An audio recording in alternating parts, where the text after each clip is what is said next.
नमस्कार.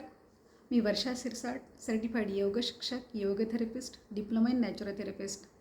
तर आपण योगाबद्दल जास्तीत जास्त ज्ञान घेण्याचा प्रयत्न करत आहोत. कारण जर आपल्याला ज्ञान असेल तर आपण कुठलीही प्रक्रिया व्यवस्थितपणे करू शकतो. तर कालच्या व्हिडिओमध्ये आपण हे पाहिलेले आहे की पतंजली मुनींनी जे योगाचं ज्ञान आहे 196 सूत्रांमध्ये आणि त्या 196 सूत्राची मांडणी जी आहे ती 4 विभागामध्ये केलेली आहे. तत्पूर्वी आपण हे ऐकणार आहोत की असे जे पतंजली मुनींचं व्यक्तिमत्व आहे ते राजा भर्तृहरींनी एका आदरांजली श्लोकामध्ये त्यांचे व्यक्तिमत्व मांडलेले आहे.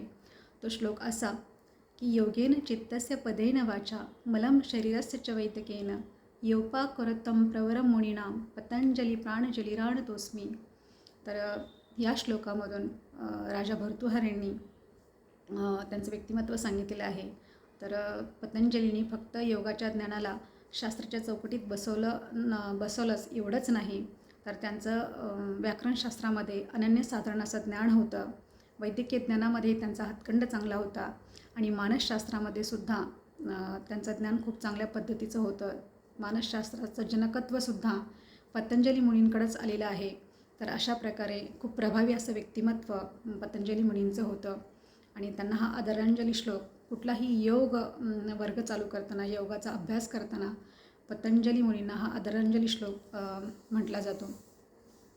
तर आपण पुढचा भाग पाहूया की पतंजली मुनींनी जी काही 196 सूत्र 4 विभागामध्ये विभागले त्याची नावं आपण ऐकलेली आहेत. तर पहिला भाग जो आहे तो म्हणजे समाधी पाद. तर ह्या समाधी पादामध्ये त्यांनी कुठले पॉईंट एक्सप्लेन केलेले आहेत ते आपण पाहूया. तर त्यांनी योगाची व्याख्या आणि अर्थ सांगितलेला आहे. अभ्यास आणि वैराग्य याचं स्पष्टीकरण केलेलं आहे. प्रतिनिरोधाचे मार्ग सांगितलेले आहेत.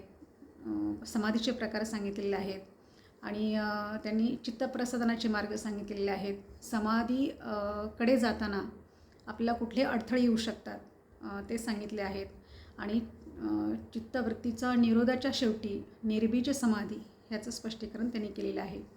तर पुढच्या भागामध्ये आपण आणखीन थोडंसं पाहूया की ह्याच्यातले नेमके पॉईंट काय आहेत ते आपण पुढच्या भागात कंटिन्यू करूया. तर माझे व्हिडिओ ऐका की जेणेकरून तुम्हाला योग करताना खूप छान वाटेल आणि त्याचा रिझल्टही चांगला येईल.